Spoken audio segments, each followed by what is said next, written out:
the issue of treaty has never really gone away. It's been in the minds of a lot of people. A treaty adds a level of uncertainty that puts at risk the constitutional recognition process.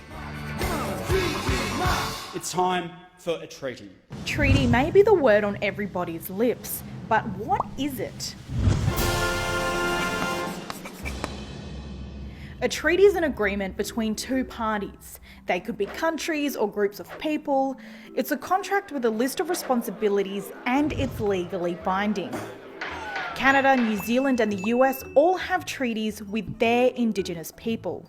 The first serious attempt to discuss a treaty came in 1988.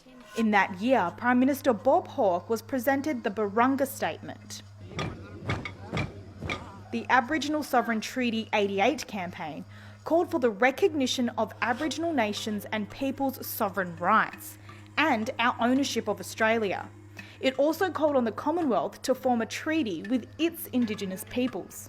It was a historic moment that resulted in a severe political backlash. There shall be a treaty negotiated between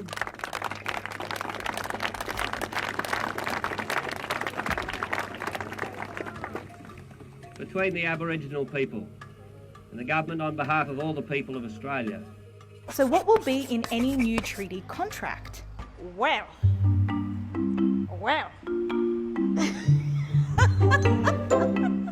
Next question.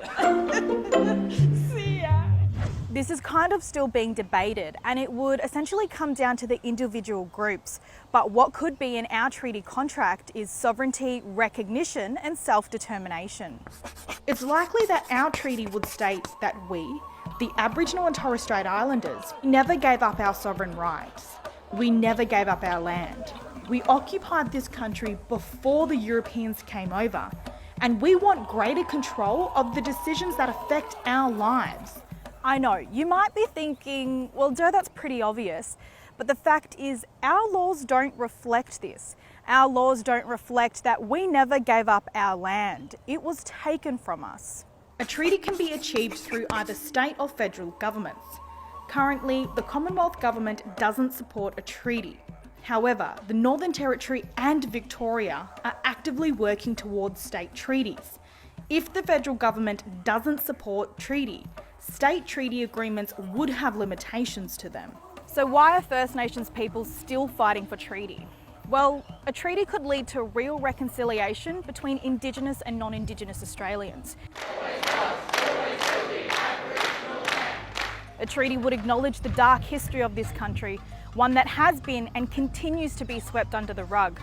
A treaty would also acknowledge the sovereignty of this very nation and have a legal framework outlining the terms of a relationship between black and white Australians, meaning farmers, mining companies and barbecue Becky, we're not going to steal our land back.